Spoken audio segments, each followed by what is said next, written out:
Buenas tardes, hermanos. ¿Cómo están? ¿Bien? Me gusta saludarlos. Quiero decirles que vamos a comenzar una serie nueva que se titula Enfrentando la Tentación. Esta va a ser una serie que nos llevará tal vez unos 10 jueves, unos 3 meses más o menos. Y hoy vamos a tocar el tema número 1, que se titula El origen de la tentación. ¿Cómo se titula? El origen de la tentación. Y vamos a leer un versículo que vamos a tomar como base. Es 1 Corintios 10, 13. 1 Corintios 10, versículo 13. Y dice así. Dice: no os ha sobrevenido ninguna tentación que no sea humana, pero fiel es Dios, que no os dejará ser tentados más de lo que podéis resistir, sino que dará también juntamente con la tentación la salida para que podáis soportar. El vocablo tentación puede tener diferentes significados para cada persona, para cada creyente. Para unos una tentación puede ser, va desde un helado de chocolate con 3, así todo copeteado. Para otros puede ser una tentación que está enfrentando ahí en su trabajo de alguna mujer que le está coqueteando, que lo está provocando, entonces está teniendo una tentación. Para algún comerciante puede ser una tentación de vender kilos de 900 gramos, por ejemplo, para ganar más, y ahí está enfrentando esa lucha, esa tentación. Para alguna mujer deprimida, los antidepresivos pueden ser una tentación. Está ahí, los tomo, no los tomo. Para algún adolescente, una cajetilla de cigarros, ¿sí? O marihuana que le ofrecen ahí en la escuela a sus amigos. Para otros puede ser tentación, un deseo incontrolable por la comida, ¿verdad? Que quiere estar duro y duro, come y come. Para otros la tentación puede ser el alcohol. Para otros ir al casino o a los casinos. Para otros la pornografía ahí en internet. Para algunos otros se paran ahí en la esquina esperando el bus, el camión y un puesto de revistas, y tienen una atracción ahí porque ahí se exhiben cosas que siente esta persona que le atrae, entonces tiene una tentación. Pero hay 20,000 ejemplos, ¿sí? ¿Qué viene a su mente cuando escucha la palabra tentación? ¿Qué viene a tu mente? O sea, porque esto es lo que vamos a estar explicando. Bueno, esta es una pregunta importante para cada uno de nosotros. ¿Qué es la tentación? ¿Cómo vencerla? ¿Cuál es el origen? Etcétera. Cada quien tiene sin duda sus tentaciones propias. Somos distintos. Hay gente que no tiene, por ejemplo, hay hombres que no tienen tentación así, que estén así, pues en una presión constante con la mujer ajena. Hay hombres que no, hay otros que sí. Entonces, el que no tiene esa tentación en esa área puede tener en otra tentación. Y el que no tiene una tentación fuerte, por ejemplo, como el ejemplo que puse en esa área, le puede decir a otro que tiene muchas tentaciones de ese tipo: ay, no es para tanto, mira, nada más tú no, espérame. Es que somos distintos. Entonces, la serie que vamos a tratar sobre la tentación tocará sin duda aquellas cosas que cada quien en particular pues tiene, pero Dios por su gracia nos va a capacitar para enfrentar la tentación y vencerla. ¿Cuántos dicen amén? La Biblia dice en Romanos 6:23 que la paga del pecado es la muerte. Aquí se refiere a muerte espiritual. La palabra muerte significa separación, o sea, una eterna separación de Dios. La pregunta es: ¿cuál es la tentación o las tentaciones que estás enfrentando, que estás luchando y que te llevan a pecar? Santiago nos enseña algo sobre este punto. Vamos a Santiago 1:13 al 15, y ahí él toca este punto y nos empieza a dar vestigios así de lo que el origen de la tentación, cómo es que funciona, etcétera, cómo es que se va dando. Y dice Santiago 1:13: cuando alguno es tentado, esto tiene que ver con el cristiano, porque el que no es cristiano, no, pues está pues, pobre, ¿no? O sea, así estábamos nosotros. Pero aquí hablan los cristianos. Cuando alguno es tentado, no diga que es tentado de parte de Dios, porque la definición de tentación estrictamente es la incitación a hacer lo malo, y Dios jamás va a incitar a ninguno de nosotros para que hagamos lo malo, pero Satanás sí, él es el tentador.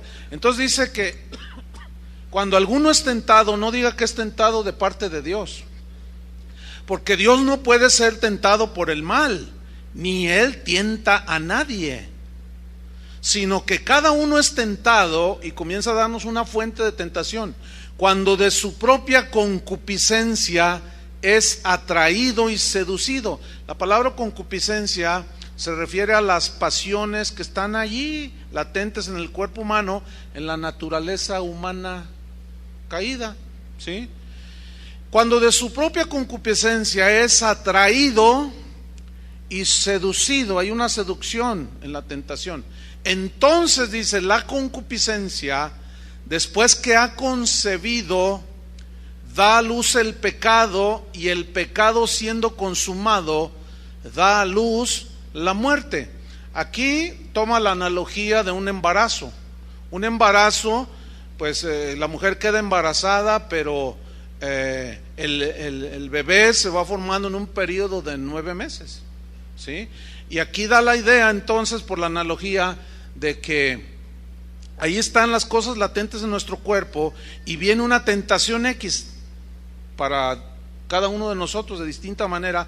Entonces, si nosotros comenzamos a aceptar y a coquetear con esa tentación, se empieza a gestar como se gesta en el vientre un bebé, se empieza a gestar en nuestra vida. Ese es lo que está diciendo Santiago. Entonces él nos da el proceso de la tentación. Dice que hay concupiscencia, o sea, la inclinación al mal en nosotros. Después viene la tentación, ¿sí? La tentación puede venir de Satanás a través de las cosas que él ofrece, del mundo, pero también de nuestros deseos desordenados. Entonces es concupiscencia, viene la tentación, enseguida se da el pecado, que viene la muerte. Pero en el caso del cristiano, la muerte ya no es espiritual, porque lo que es nacido del Espíritu, Espíritu es. Pero ¿en qué sentido nosotros tenemos como consecuencia como cristianos la muerte cuando cedemos a algunas tentaciones? Esto lo voy a explicar más adelante, porque viene muerte de distintas formas. Ahora, hay que entender, reiterando, que el pecado trajo la muerte espiritual. O sea, y ahí todos los seres humanos, ¿sí?, morimos, porque la paga del pecado es la muerte. Pero también la muerte, ahora en nosotros los cristianos, el pecado, ahora en nosotros los cristianos, trae la muerte, pero en otros sentidos en nuestra vida, y voy a hablar un poquito más adelante. En Romanos 3:23 nos dice que la peor consecuencia del pecado, ya lo dije, fue la muerte espiritual.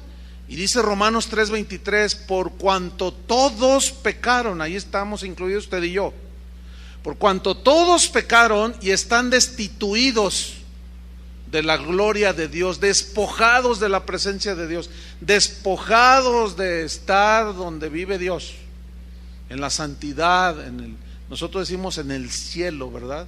Y el cielo es sinónimo de todo lo puro, donde Dios habita, etcétera. Entonces el pecado trajo la más trágica consecuencia, que fue la muerte espiritual, pero trae la muerte también de otras maneras, cuando cedemos a la tentación, ¿sí? Y por ejemplo, la muerte física, por ejemplo, por algún resultado de un accidente automovilístico, pero fue por cuestión de que andaba muy tomado el chofer. No sé si me estoy explicando, ¿sí? O sea, fíjese ahí cómo trajo una muerte, aparte de la espiritual que puede estar en la persona, trae muerte física. ¿Por qué? Porque el pecado siempre traerá muerte espiritual, ¿sí? Pero también en otros sentidos. Hay otro ejemplo, es fumar, beber en exceso el alcohol, el uso de drogas. Este tipo de muerte física, estoy hablando, muerte física, se va dando después de un tiempo prolongado. Por ejemplo, un alcohólico, uno que está constantemente, o un drogadicto, uno que fuma 2 cajetillas de cigarrillos, entonces está llenando sus pulmones y llega un momento en que los pulmones le cobran la factura y le viene el cáncer. ¿Y todo por qué es? Por los excesos, y los excesos son pecado, ¿entiende? Entonces ahí vemos ya como consecuencia la muerte física. Voy a poner otros ejemplos, por decir uno más. El pecado puede deteriorar y llevar a la muerte a un matrimonio. ¿En qué sentido? En que, por ejemplo, ahí está el marido, entonces, y la esposa, entonces la esposa engaña al marido o viceversa. Entonces ahí se va deteriorando la relación. El adulterio es pecado, usted sabe, ¿no? Entonces ese pecado trae muerte. ¿En qué sentido? En que el ofendido se siente totalmente despedazado, la ofendida, qué sé yo, y las relaciones en el matrimonio comienzan a afectarse de tal manera que va pasando el tiempo y comienza a morir el cariño, el respeto, el amor. Entonces da a luz ¿qué? El pecado, y el pecado muerte. Y es así como el día de hoy, por ejemplo, vemos matrimonios cristianos divorciándose. ¿Qué pasó allí? Murió. El pecado de la infidelidad trajo muerte a ese matrimonio. Otro ejemplo, un par de novios que se exceden en las caricias, terminan fornicando, queda embarazada. Entonces, bueno, ya se perdió de muchas cosas que Dios había diseñado para llegar al matrimonio. Entonces, como quedó embarazada, luego ya puede venir otro pecado de que no, pues tienes que abortar, no queremos el bebé, o me van a correr en mi casa. Entonces todo eso trae a la larga una consecuencia, y en el caso de estos novios se pueden casar a la fuerza. Entonces ya ellos están fincando mal su matrimonio, ¿entienden? Porque luego ya viene el bebé y no tienen esa parte bonita de los recién casados, que la luna de miel y todo ese asunto. Entonces va matando ilusiones, va matando sueños, va matando un montón de cosas. ¿Qué? El pecado. Se concibe, se cede a la tentación, tentación, pecado, pecado, muerte. Otro ejemplo, un empresario puede tener una empresa muy próspera. En el caso de un cristiano puede tener una empresa muy próspera, pero por ahí les llegan los del SAT y le dicen: oye, pues tú tienes que pagar 15 millones de pesos de impuestos, pero pues yo te puedo arreglar para que nada más pagues 5, pero me das 5. Y usted sabe que así no le hacen aquí en México, ¿verdad? Entonces ahí está la tentación, porque dice: no, de 15 a 10, no, pues 10. Entonces empieza a luchar con la tentación. Si cede a la tentación, el pecado puede traer muerte a su empresa. No sé si me estoy explicando.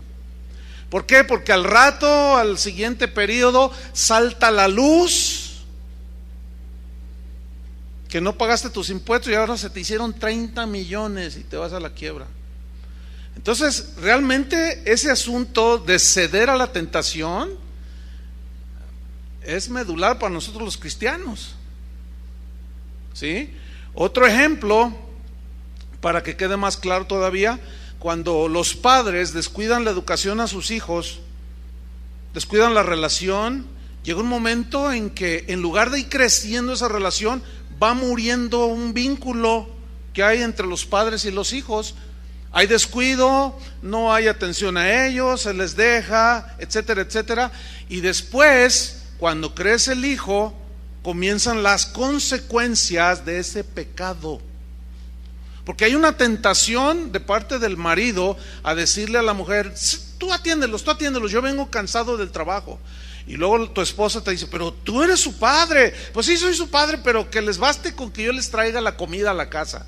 No, eso no basta, fíjate. Entonces hay una tentación allí a dejar en tu esposa la responsabilidad que le toca al varón. Entonces, ¿qué trae eso al ceder a esa tentación? Trae muerte. ¿Por qué? Porque después los hijos se desbalagan y empiezan a hacer y a vivir sus cosas. Entonces el pecado se concibe, la concupiscencia se concibe, se da a luz el pecado, y el pecado trae muerte. Y es así como se rompen los vínculos familiares y tantas cosas. Entonces, el pecado siempre provoca alguna clase de muerte. Algo queda siempre destruido, muerto, languideciendo ahí. Ya sea el respeto, la paz, el hogar, la fidelidad o aún la vida misma. Una de las afirmaciones más comunes que usamos para excusar nuestros pecados es esta: es que soy débil, nadie es perfecto. Bueno, hay una verdad en eso, nadie es perfecto, solo Dios es perfecto. Pero escúcheme esto, el asunto es que si en un momento dado usted y yo tenemos la capacidad dada por Dios de hacer lo correcto, y en su momento decidir ceder a la tentación o decirle no a la tentación. O sea, sí es cierto, somos débiles, pero Dios dice que sí tenemos la capacidad dada por Cristo para no ceder tan fácilmente a la tentación. Y podemos decir no a la tentación. Vamos al versículo que leímos, 1 Corintios 10:13. Dice: no os ha sobrevenido ninguna tentación. ¿Quiere que le explique lo que es ninguna tentación? Aunque esté dormidito. Ninguna tentación. ¿Qué es ninguna tentación? Una sola. No, pero es que es... No. La Biblia dice que no hay una sola tentación, no hay ninguna tentación que no sea humana. Significa que no pueda soportar el ser humano, o sea, o el cristiano, en este caso, en su debilidad humana. No hay una sola que no. ¿Escucharon eso? Tenemos que entrar muy bien y entender este concepto de la Biblia, este principio. No os ha sobrevenido, o sea, no nos viene ninguna tentación que no sea humana. Pero fiel es Dios, porque es fiel con nosotros. Somos sus hijos. Nos vino a rescatar del pecado, entonces Él nos capacita para resistir la tentación. Eso significa que Dios es fiel y que no os dejará, dice, no os dejará ser tentados más de lo que podéis resistir. No significa que Dios va a venir, vete diablo. No, eso no significa eso no significa no os dejará ser tentados, no. Significa que a ti y a mí ya nos ha dado el poder para decirle no a la tentación. Eso significa. Dice: no os dejará ser tentados más de lo que podéis resistir, sino que dará también juntamente con la tentación la salida. Ese de que dará también no significa que Dios tienta, porque ya lo vimos que el mismo Santiago dice que no es así. Lo que significa es que Dios permite la tentación, pero también en ese permitir, que hay un propósito que vamos a ver más adelante, también nos da juntamente con la tentación. ¿Qué nos da? Dice, la salida. ¿Qué es la salida? ¿Qué es una salida? Ya está una a mi izquierda, otra allá, otra por el medio. La salida. Lugar, por ejemplo, una contingencia y todos para afuera. Rápido. ¿Por dónde? Por la salida. ¿Y cómo sales? Pues caminando, tranquilo, y vas hacia afuera, huyendo, ¿sí? De una contingencia. Dará juntamente con la tentación la salida para que podáis soportar. ¿Podáis soportar qué? La tentación. O sea, siempre que tengas una tentación, también hay una salida. Y la salida es decir no. Nada más hay dos decisiones que tú puedes tomar: decir sí o no, pero es una decisión que tú y yo tomamos. Hay un ejemplo, no vamos a leer todo el pasaje, es en Génesis 39, del 1 al 12, para los que anotan, y es el ejemplo de José. Ustedes recordarán esta historia, hijo de Jacob. Dice que él fue llevado a la casa de Potifar, que era un oficial de Faraón. Él dice que Dios estaba con José y le encomendó toda su casa para que la administrara. Y dice que aconteció un día que, estando él haciendo su quehacer, la esposa de Potifar puso los ojos en José y se acercó provocativamente a José y le dijo: duerme conmigo. Y José le dijo: no, hombre, ¿qué te pasa, mujer? Tu esposo me dio en administración toda su casa, pero yo no puedo tocarte a ti. Entonces dice que él se negó. Pero la mujer impía, la mujer mala, la mujer adúltera siguió insistiendo. Entonces dice que en una ocasión José estaba haciendo sus quehaceres ahí en la hacienda y llegó la mujer y lo tomó, así lo asió de su ropa, y dice que le dijo: duerme conmigo. Pero dice el versículo 12 que ella lo asió por su ropa diciendo: duerme conmigo. Entonces dice, él dejó su ropa en las manos de ella y huyó y salió. ¿Qué hizo José? Huyó, salió. ¿Cuál fue la salida para él en ese momento? Huir. Pero en su corazón decir no, porque él dijo: ¿cómo haría yo tan grande mal y pecaría contra Dios? Entonces él tenía muy consciente la santidad de Dios, estaba muy consciente que él era un hijo de Dios y que no podía ceder muy fácilmente a la tentación, pero fue tentado.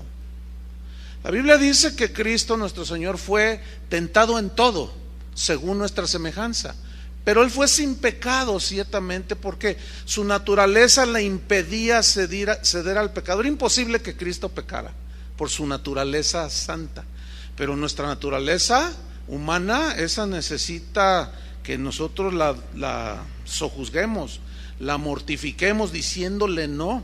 Entonces Dios tiene propósitos al permitir que seamos tentados, porque a través de las pruebas de la tentación, fíjate, la tentación a la vez es una prueba.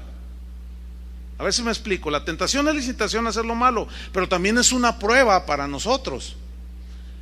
Dios las permite, pero Él desarrolla en nosotros, a través de las pruebas de la tentación, desarrolla paciencia, carácter, resistencia, desarrolla en nosotros y quiere desarrollar aún más sensibilidad, santificación, y sobre todo quiere Dios desarrollar en nosotros, en la prueba de la tentación, el sentido de confiar totalmente en el poder de Dios, no en nuestra propia fuerza, porque somos débiles ciertamente, sino en la fuerza del Señor. Y sobre este asunto Santiago lo escribió de esta manera, sobre las pruebas. Y aquí tiene que ver con la tentación también, que a fin de cuentas resulta una prueba. Santiago 1:2 al 4. Santiago 1:2 al 4. Dice Santiago: hermanos míos, aquí es para los cristianos, sigue insistiendo, tened por sumo gozo cuando os halléis en diversas pruebas. La palabra diversas en el griego significa de todos colores, fíjate. O sea, nosotros diríamos pruebas de todo color y de todo sabor, nosotros le pondríamos, ¿verdad? O sea, diversas pruebas, múltiples maneras de ser probados, múltiples maneras de ser tentados y múltiples maneras de ser probados. Sabiendo, y este verbo es muy importante, sabiendo, entendiendo, comprendiendo, que la prueba de vuestra fe, o sea, de lo que estás hecho, si realmente confías en Dios, honras a Dios, crees en Dios, produce ¿qué? Paciencia. Aquí la palabra producir habla como de dar un fruto. Como consecuencia de esa prueba de fe que tú resistes, produce paciencia. La paciencia es aguantar los sinsabores de la vida, ¿sí?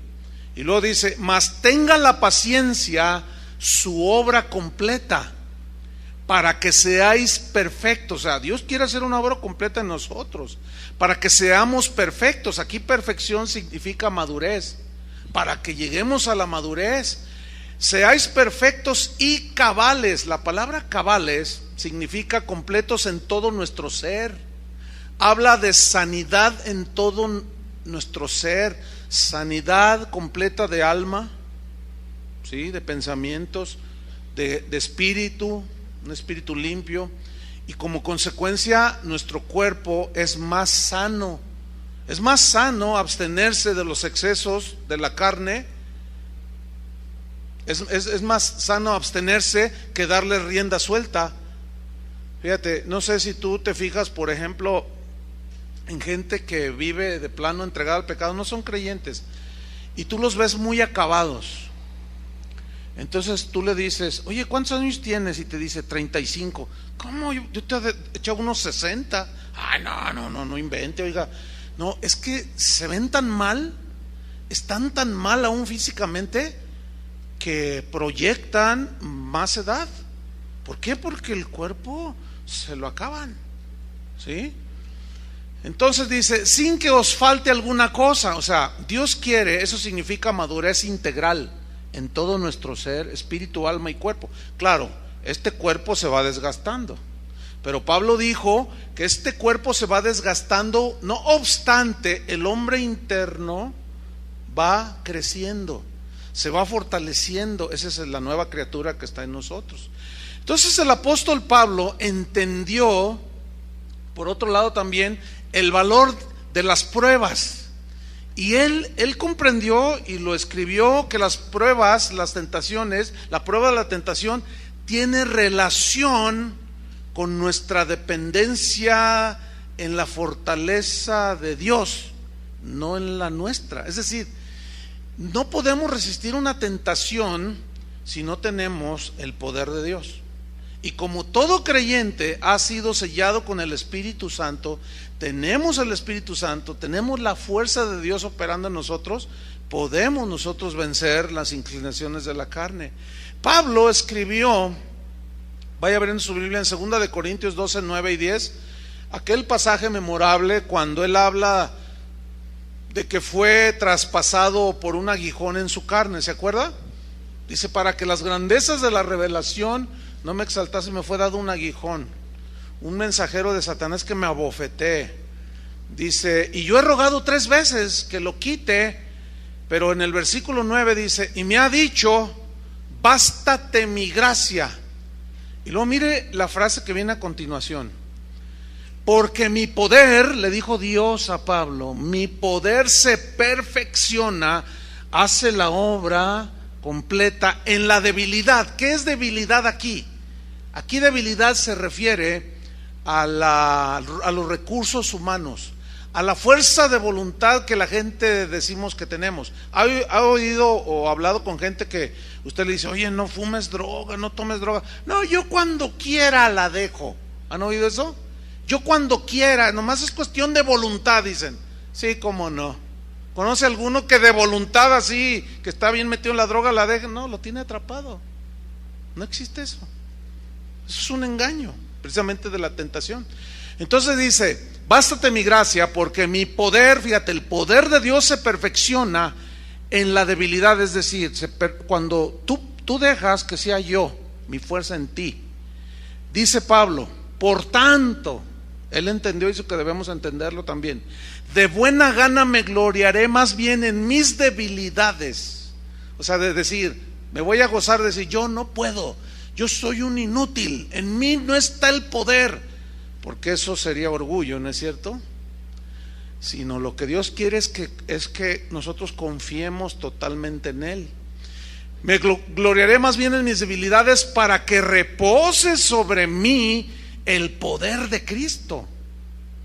¿Ven? Él tuvo esa revelación. Dios quiere que tú y yo la tengamos.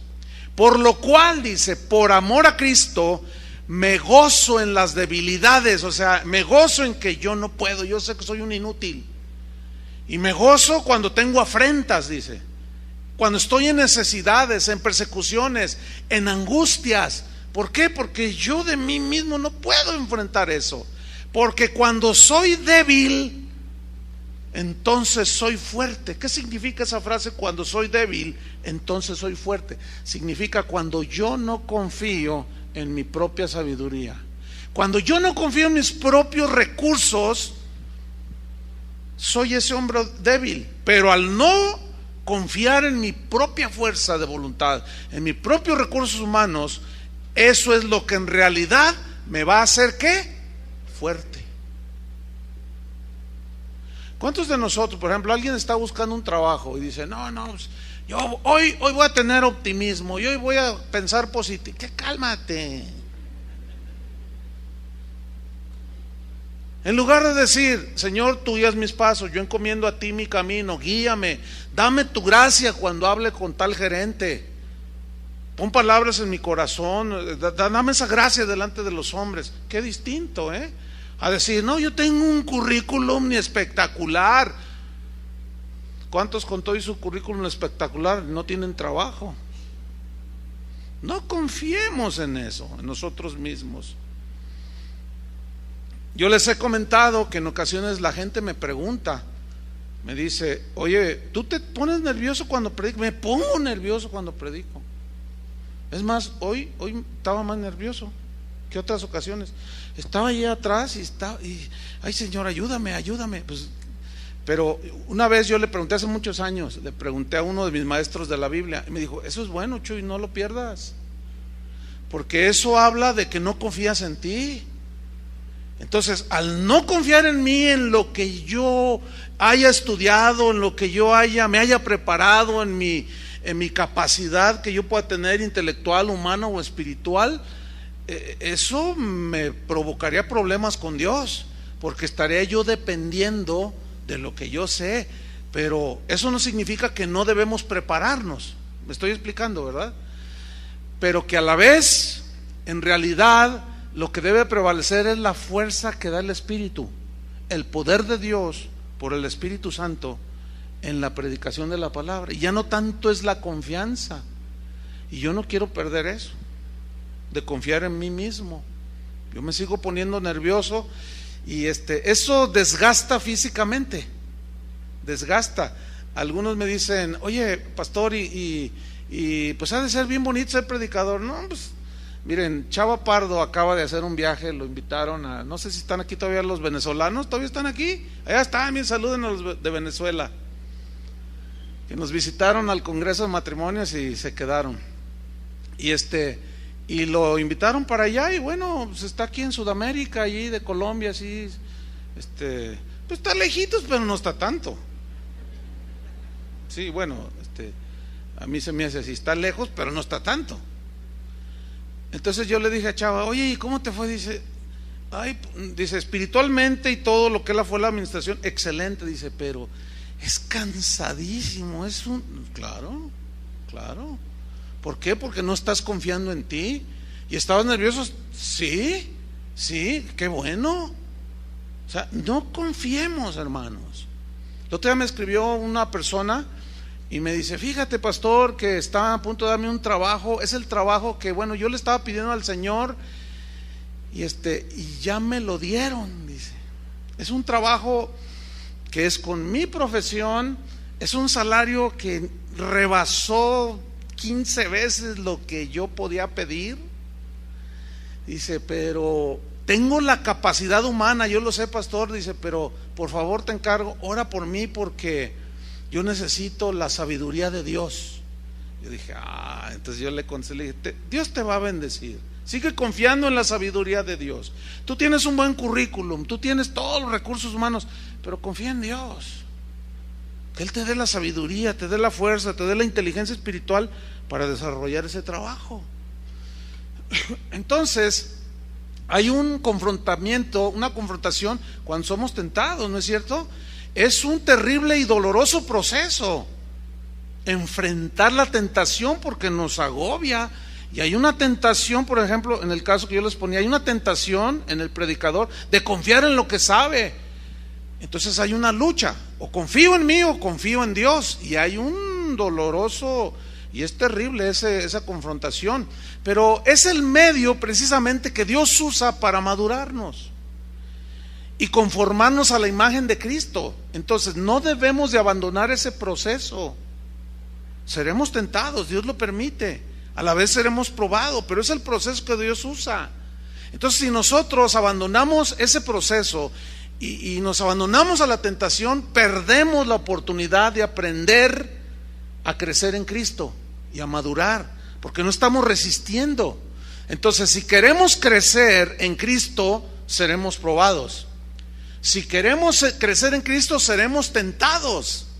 No podemos tener lo uno sin lo otro. O sea, no puede haber crecimiento si no hay prueba. No puede haber crecimiento de paciencia y fortaleza si no hay tentación y tú le dices no hay crecimiento. En otras palabras, como dijo alguien en la antigüedad, no puede haber victoria sin guerra. No puede haber victoria, tiene que haber guerra para fin de que haya victoria o derrota. Hay un ejemplo del salmón. El salmón es un tipo de alegoría y una ilustración. Dice que un salmón se afanaba por remontar el río. Así iba saltando por las cascadas, chocaba contra las piedras y las ramas, ganando metros a la corriente adversa. Dice, su única ilusión era llegar al lugar de su nacimiento, a un lago que estaba en las alturas. Una rana lo contemplaba desde un remanso del río y le gritó al salmón: ¿para qué tanto esfuerzo? Le grita la rana. Morirás antes de llegar, le dice. ¿Te atrapará un pescador o te atrapará un oso? Mejor quédate tranquilo, no luches. Quédate en este remanso, aquí tienes todo lo que necesitas para vivir bien. ¿Para qué luchas contra la corriente? Sin escuchar, dice esta anécdota, la amable invitación de la rana, el salmón siguió adelante con más empeño. No se detuvo a escuchar a la rana, que no conocía el lago en las alturas. Prefirió arriesgarlo todo con tal de alcanzar su propósito para el que fue creado. En su lucha estaba en juego todo: su ser, su razón de ser, su especie, su fecundidad, su vida. El salmón cumplió con la misión para la que fue destinada por el Creador. Y siempre se cumple ese ciclo. Y tú y yo no fuimos creados para ser esclavos del pecado. No debemos rendirnos, debemos seguir luchando contra ese río que da con ímpetu de maldad. Tenemos que seguir luchando, hermanos. No podemos abandonar el asunto allí. Tenemos que seguir adelante, luchando contra la corriente, luchando contra la tentación, luchando contra el pecado. No podemos hacer lo que en otro caso, por ejemplo, un remero que lucha en un río caudaloso. Fíjate qué interesante. Un remero, ahí va un río caudaloso y él va en su kayak, ¿verdad? Y lleva el remo.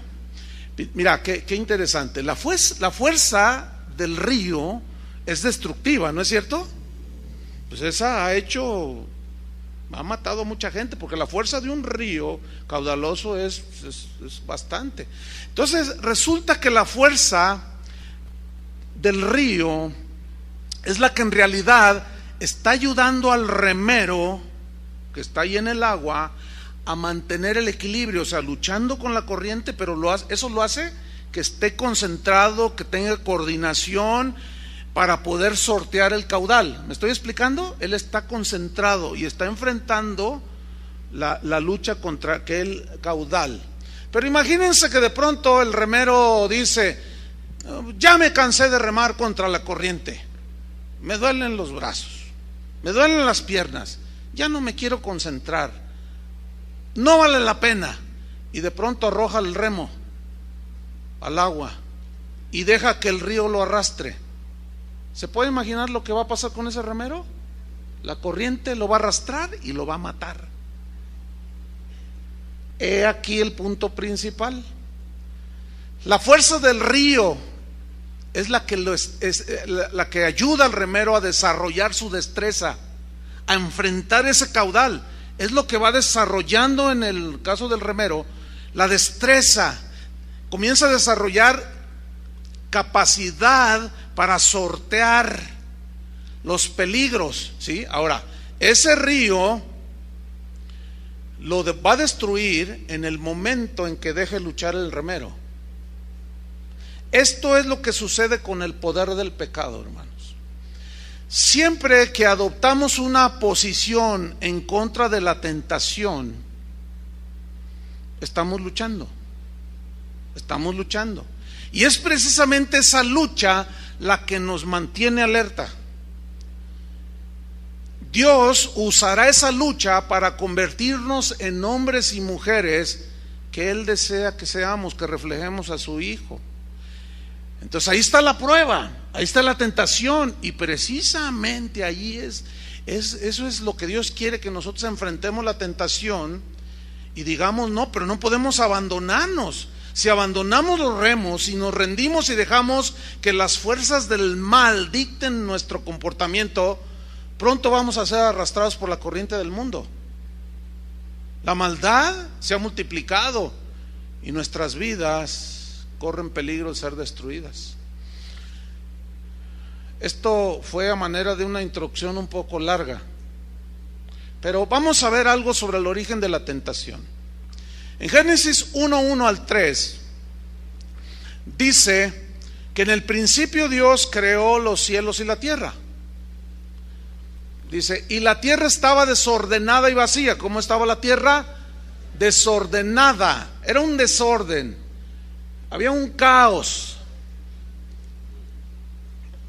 Y estaba vacía. Y las tinieblas, la oscuridad, estaban sobre la faz del abismo. Y el Espíritu de Dios se movía sobre la faz de las aguas. Y dijo Dios: sea la luz, y fue la luz. Y aquí comienza, en la narración de la creación del Génesis, cómo Dios trajo el orden del desorden, cómo Él trajo del caos.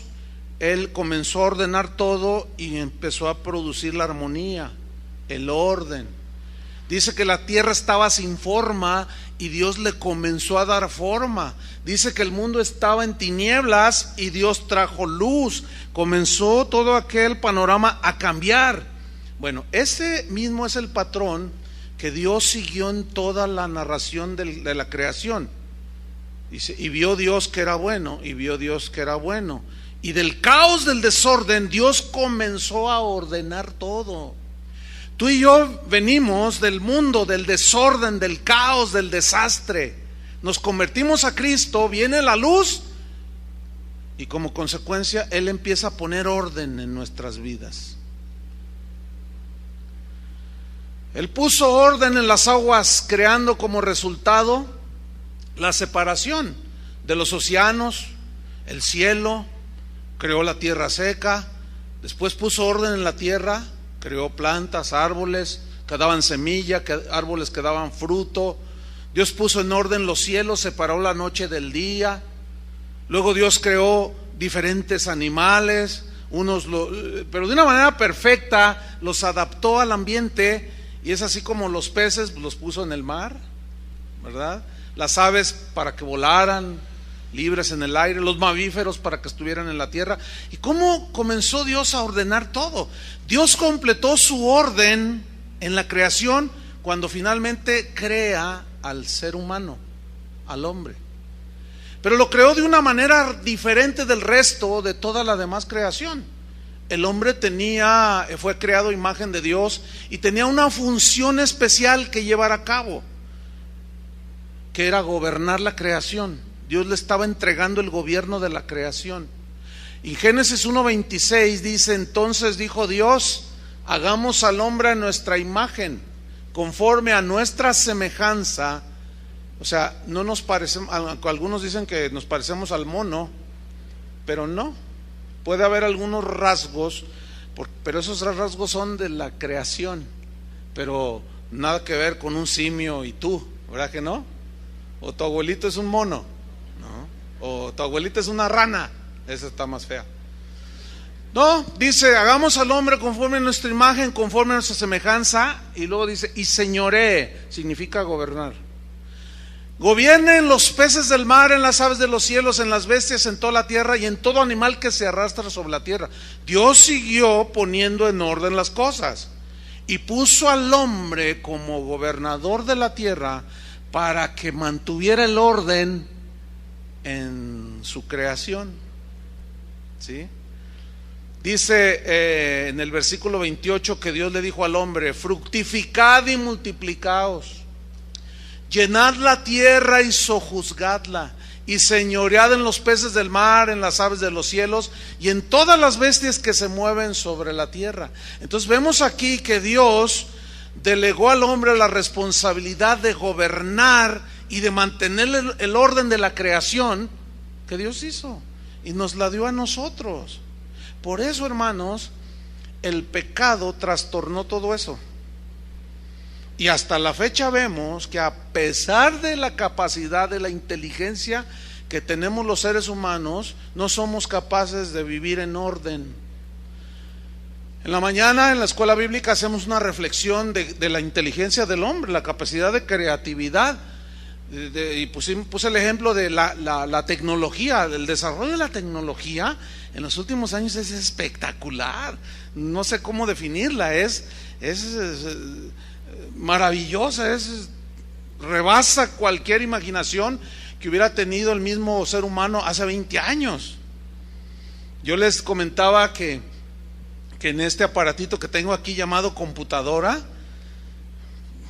pues ¿qué no tengo allí? Tengo Biblias, comentarios, no sé, tengo más de 1000 predicaciones. Pero antes de este juguetito o de este aparatito, todo se hacía a mano, ¿no? Yo hacía mis notas a mano o a máquina. Tengo cajas, literalmente cajas, cuadernos gruesos llenos de notas. Bueno, casi todo eso lo he estado pasando a este aparatito que tengo aquí, y es maravilloso. Con esa capacidad de creatividad y de hacer una cosa así, no somos capaces de vivir en orden. ¿Cómo está el agua del planeta? Contaminada. ¿Cómo está la atmósfera? Contaminada. ¿Cómo están los países unos con otros? En guerra. ¿Cómo está México? Lleno de sangre.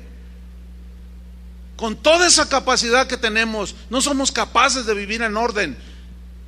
El pecado, hermanos, es el problema. Entonces, pecado entra al mundo a través de Adán y Eva por medio de una tentación. Ya hablaremos más de eso, cómo operó allí. Y la creación fue afectada de una manera física, pero moral también y espiritual. Tal vez usted diga, bueno, ¿qué tiene que ver esto con la tentación? Bueno, mucho.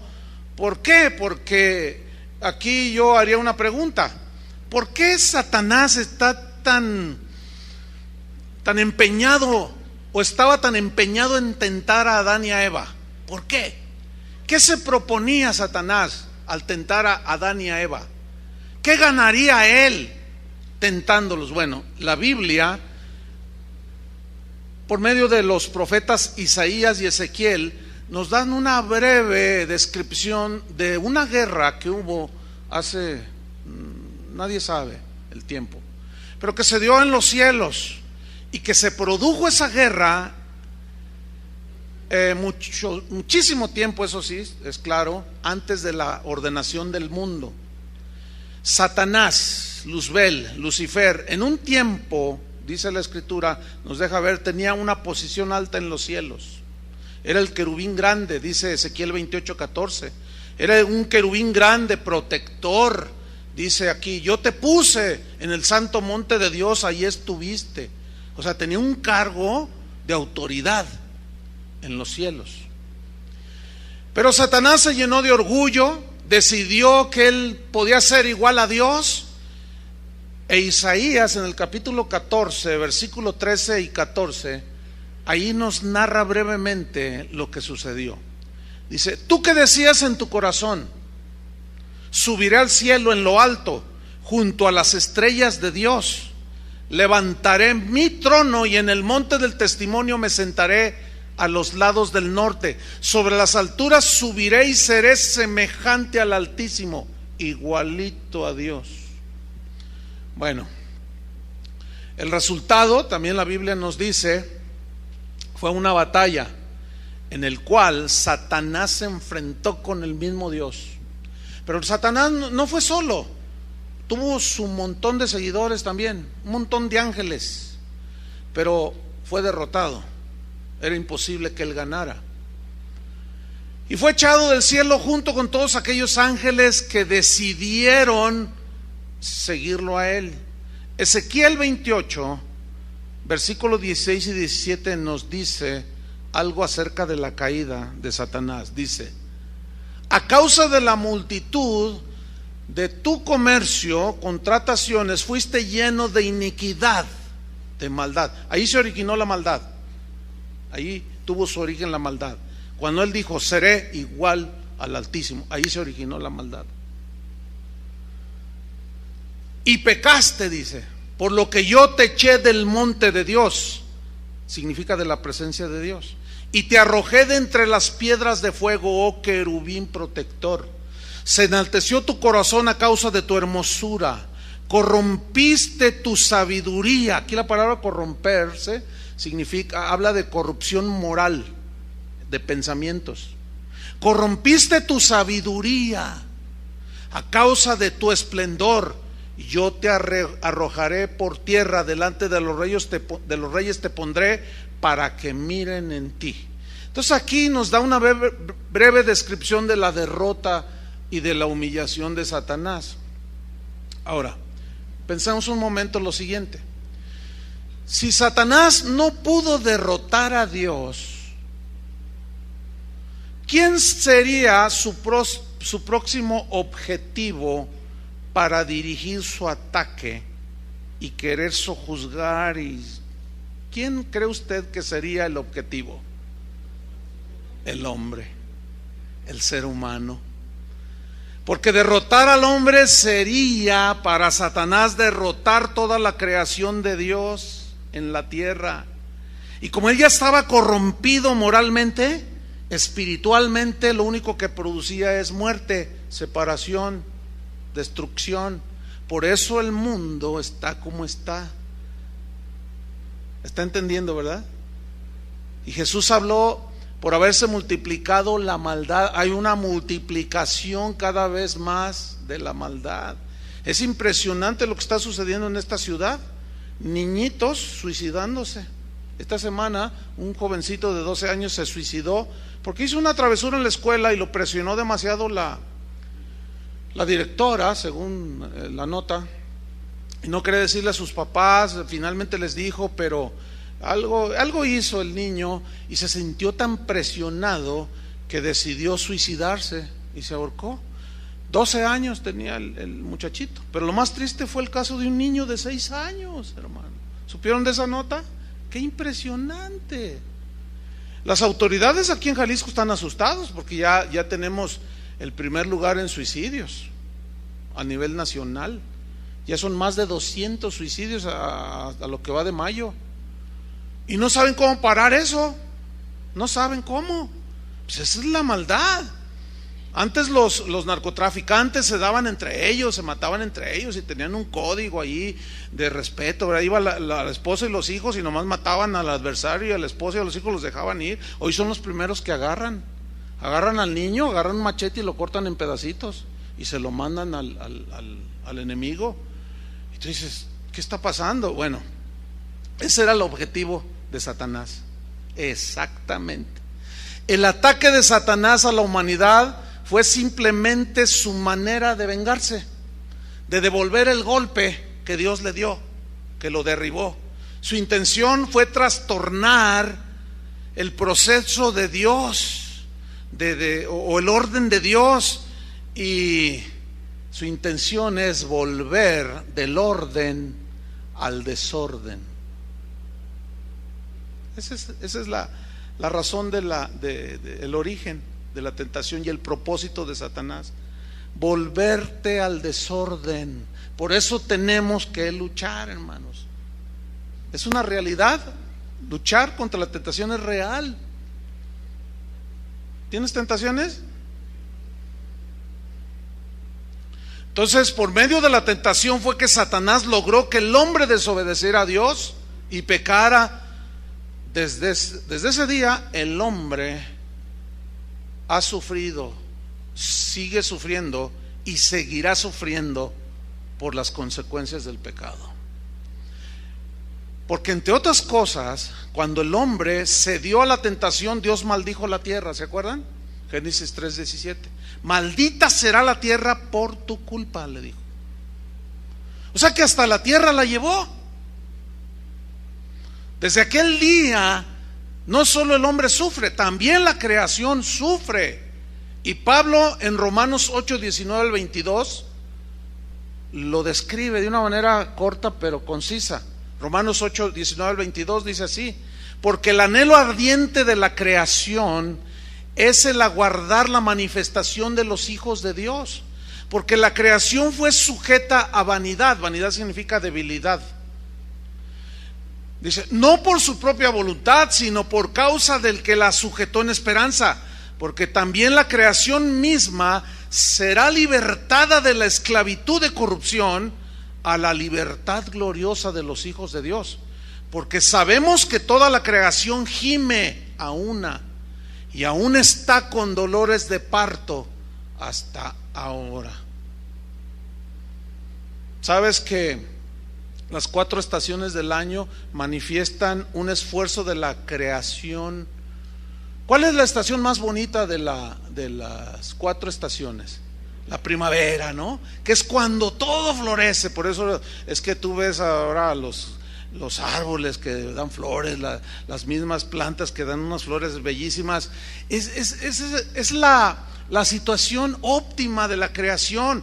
Entonces todas las mariposas salen, las golondrinas, y todo se vuelve bien bonito en la primavera. Entonces la creación como que está en todo su máximo esplendor, y el sol en todo su cenit, aunque nos calientas un poquito, allá en Zihuatanejo se ensañó el sol, el calorcito estaba fuerte, pero es hermoso, sí, la primavera. Pero después, como hay una imperfección, ¿qué viene después de la primavera? El verano, y ahí empieza el calor. Pero después del verano, ¿qué viene? El otoño. ¿Y cómo se caracteriza el otoño? Porque las hojas empiezan a caer, la creación otra vez como diciendo, no es posible, no es posible. Después del otoño, ¿qué viene? El invierno. Todo seco. Y ahí está otra vez la creación, parece como que se murió,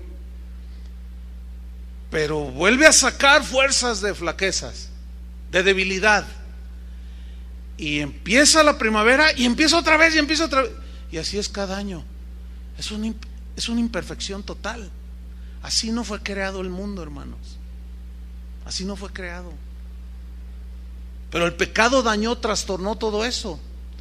¿Quién es el causante de la corrupción? El pecado es el causante de la corrupción.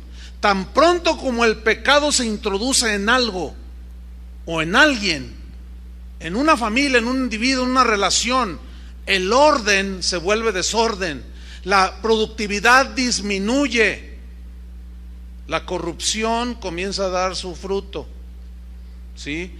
Pasa de lo sano a la enfermedad, de lo perfecto a la imperfección, y esa es la naturaleza del pecado. Entonces la meta de Satanás fue deshacer lo que Dios había hecho, y la introducción del pecado y la maldad logró precisamente volver del orden y llevar al desorden. Qué tremendo, ¿no? El pecado del hombre repercutió no solo en él, sino en toda la creación.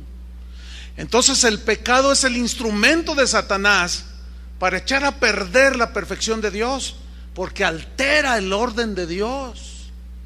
Por eso la Biblia dice: desechen de vosotros toda amargura, todo enojo, gritería, pleitos, porque todo eso destruye y lleva al caos. A los que han entrado en orden, la discordia entre hermanos lleva al caos, ¿sí o no? Lleva a la desarmonía. Hay una tentación ahí. Entonces viene el derrumbe moral. El pecado causó estragos en toda la creación, cambió el orden de la autoridad familiar. Originalmente, escuchen, era el hombre, su ayuda idónea, y todo marchaba bien, pero después del pecado, Dios le dijo en Génesis 3:16, puso al hombre como cabeza y dijo: tú te enseñorearás de la mujer. O sea, significa tú la vas a gobernar, porque ella necesita ese gobierno, pero así no era originalmente. Entonces Dios tuvo que hacer algo para no dejarnos abandonados allí. Hay un dicho que dice: de los males el menor. Y Dios tuvo que hacer algo, y por eso fue que en su misericordia, para no abandonarnos al caos total, aún sin Cristo, puso en orden. Dijo: el hombre será cabeza de la mujer, para que haya orden. Y las autoridades, dice la Biblia, son puestas para que haya orden. Pero si la cabeza no gobierna, hay desorden. Si las autoridades no cumplen su trabajo, hay desorden en el país. Ese es el gran problema.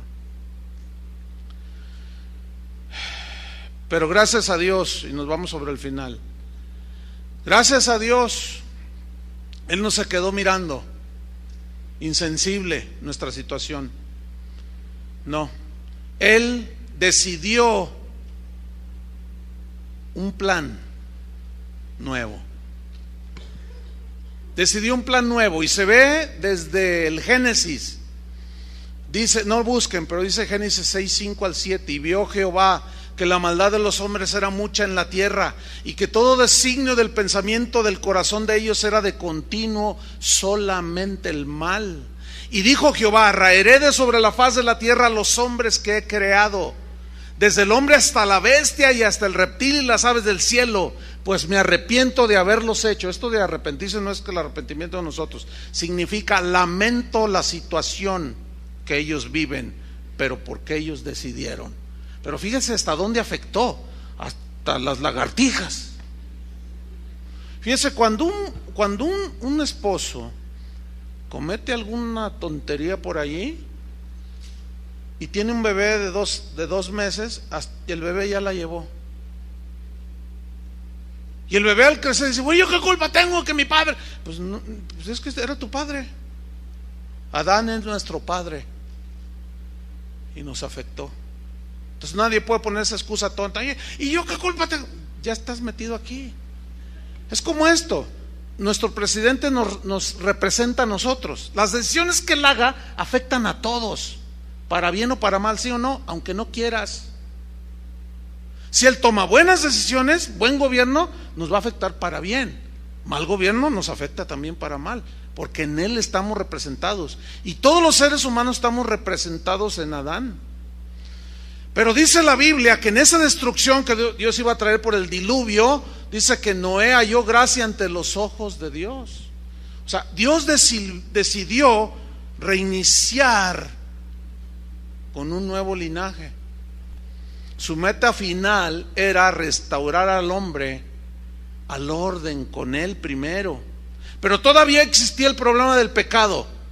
Todavía existía el problema de la misma maldición que Dios declaró para la tierra.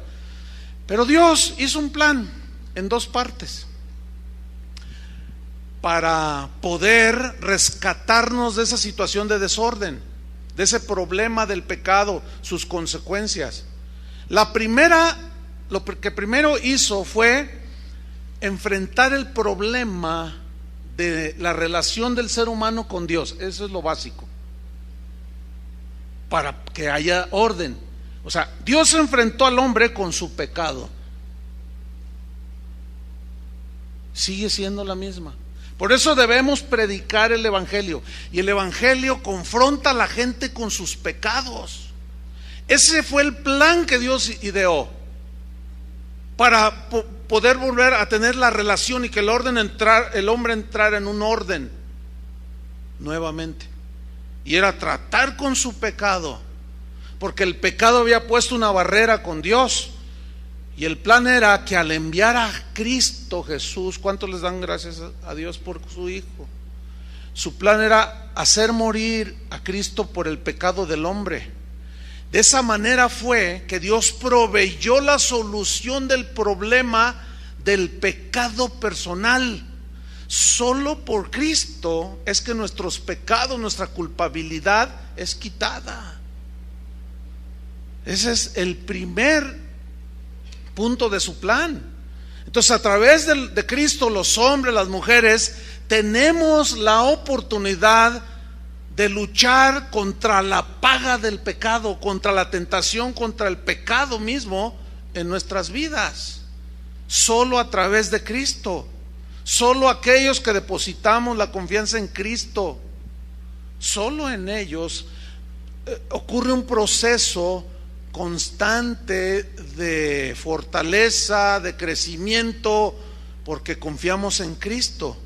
Entonces, este proceso tiene un efecto, ¿sí? Este proceso tiene el de volvernos al orden con Dios.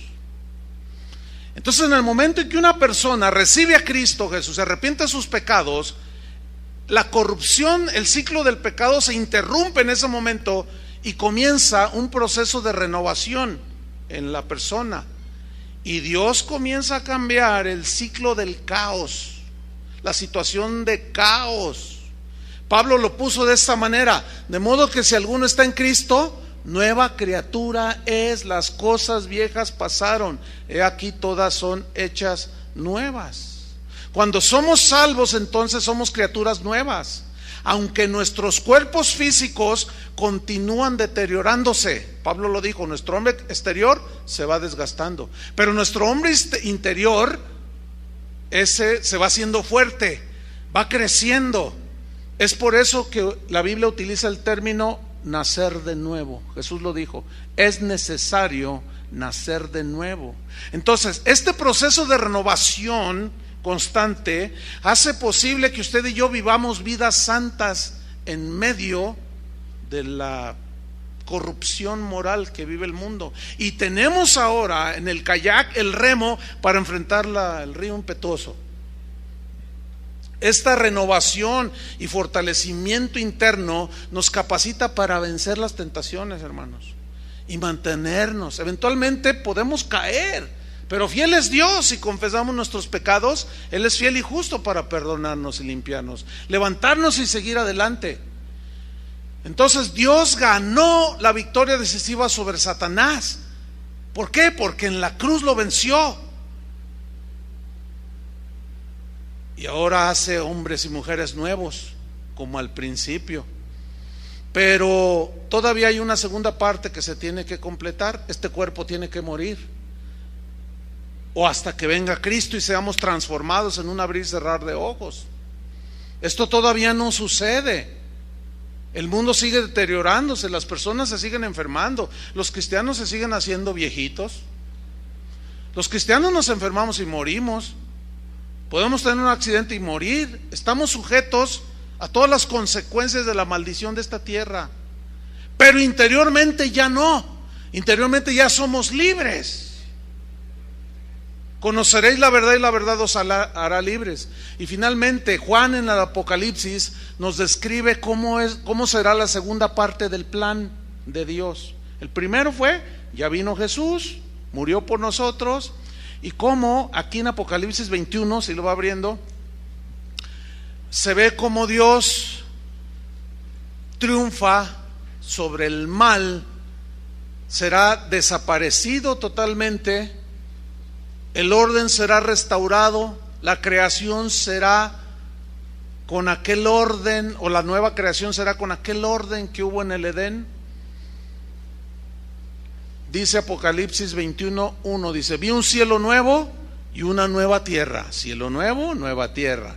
Porque el primer cielo, o sea, y la primera tierra pasaron, y el mar ya no existía más. Yo, Juan, vi la santa ciudad, la nueva Jerusalén, descender del cielo de Dios, dispuesta como una esposa ataviada para su marido, y oí una gran voz del cielo que decía: he aquí el tabernáculo de Dios con los hombres, y Él morará con ellos, y ellos serán su pueblo, y Dios mismo estará con ellos como su Dios. Y mire la perfección final, versículo 4: enjugará Dios toda lágrima de los ojos de ellos, y ya no habrá muerte, no habrá más llanto. ¿Por qué lloramos? Por el sufrimiento y las imperfecciones del mundo. Ya no habrá más llanto, ni clamor, ni dolor, porque las primeras cosas pasaron. Y el que estaba sentado en el trono dijo: he aquí yo hago nuevas todas las cosas. Y me dijo: escribe, porque estas palabras son fieles y verdaderas. Eso está en lo escatológico, en lo futuro. Mientras, tenemos que seguir remando contra la corriente. Mientras, tenemos que seguir luchando como el salmón, contra corriente, contra el pecado y contra la tentación. Oremos. Señor, te damos muchas gracias, porque tu palabra, no tenemos duda, es pura y limpia, brinda toda la esperanza que el ser humano necesita, la esperanza de tener algún día la perfección total. Mientras, aquí en esta tierra, en el momento que Cristo vino a nuestras vidas, comenzaste a poner orden, pero nosotros tenemos que caminar en ese orden. Nosotros tenemos que seguir luchando contra el mal, porque el pecado, la consecuencia del pecado, sigue trayendo muerte en distintas formas. Por eso es que, Señor, capacítanos cada día más, enséñanos. Queremos enfrentar las tentaciones con tu fuerza, con tu poder, no confiando en las nuestras, sino en tu fuerza, porque nuestro hombre natural, nuestro hombre humano, nuestro ser, humanidad es débil, no podemos confiar en ella. Por eso tenemos que crecer. Gracias, Señor, porque entendemos un poquito más que tú permites la tentación, que a la vez se traduce en una prueba, pero es exactamente lo que va formando la paciencia, el carácter, la bondad, la misericordia, el perdón, la benevolencia. Ayúdanos, Señor, a seguir luchando, a no rendirnos, a dar nuestra vida por llegar a ese lago en las alturas, como el salmón, donde finalmente llega, se reproduce y genera vida.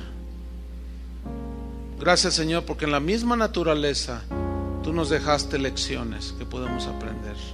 Ayúdanos, Señor, a ser como ese animalito, como ese pececillo insignificante, pero con una voluntad inquebrantable de luchar contra la corriente. Pon en nosotros eso, Señor. Te lo pedimos en el nombre de Jesús. Amén. Que Dios les bendiga a todos.